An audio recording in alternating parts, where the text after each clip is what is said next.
अस्सलाम वालेकुम, मैं हूं फ़ारूक तैयब। शुक्रगुज़ार हूं आपका कि आपने मेरी वीडियो देखने के लिए टाइम निकाला। क्या वजह है कि अल्लामा हिशाम इलाही ज़हीर साहब और प्रोफेसर साजिद मीर साहब एक ही मसलक से हैं, लेकिन अल्लामा साहब को क्यों बर्दाश्त नहीं करते, या अल्लामा साहब उनको क्यों बर्दाश्त नहीं करते, ये समझ लें। असल में ना, जो मैं समझा हूँ, दोनों की मजबूरियाँ हैं। अल्लामा हिशाम इलाही ज़हीर साहब अपनी जगह पे बहुत मजबूर हैं और प्रोफेसर साजिद मीर साहब अपनी जगह पे बहुत मजबूर हैं। अब आप सोचोगे कौन सी मजबूरी हो सकती है। पहले बात करते हैं मोहतरम प्रोफेसर साजिद मीर साहब। उनको अपनी सीट की मजबूरी है। उन्होंने अपनी सेनेट की सीट बचानी होती है, उसके लिए बड़ी कोशिशें करते हैं, दिन रात उनकी कोशिशें होती हैं कि वो असम्बली की वो सीट सेनेटर रह जाएं बाकी। तो मैं क्लिप सुन रहा था, पहले आप भी वो क्लिप सुनी। ये कि अल्लाह और मियाँ की मेहरबानी है।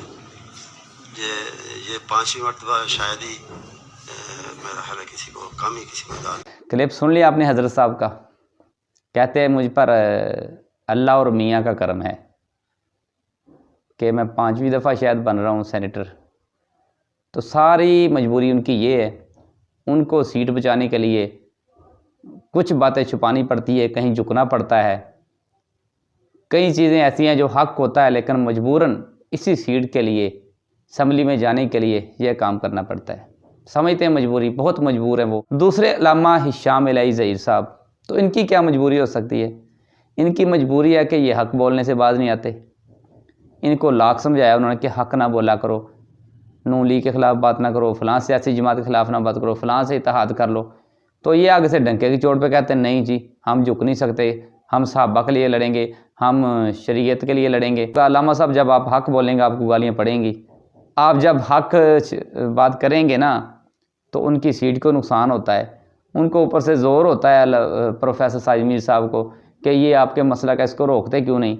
फिर साजिद मीर साहब को कुछ ज़ोर लगाना पड़ता है, इसलिए उनकी भी मजबूरी है। तो मजबूरी आपकी भी है, आप हक बोले बगैर रह नहीं सकते, ये सीट छोड़ नहीं सकते। तो अल्लाह ताला दोनों पर अपनी रहमत फरमाए। जो सच्चा है अल्लाह उसका साथ दे, और जो इसमें से गलत रास्ते पे है अल्लाह उनको हिदायत नसीब फरमाए। बाकी सब दोस्तों का शुक्रिया। अल्लाह हाफिज़।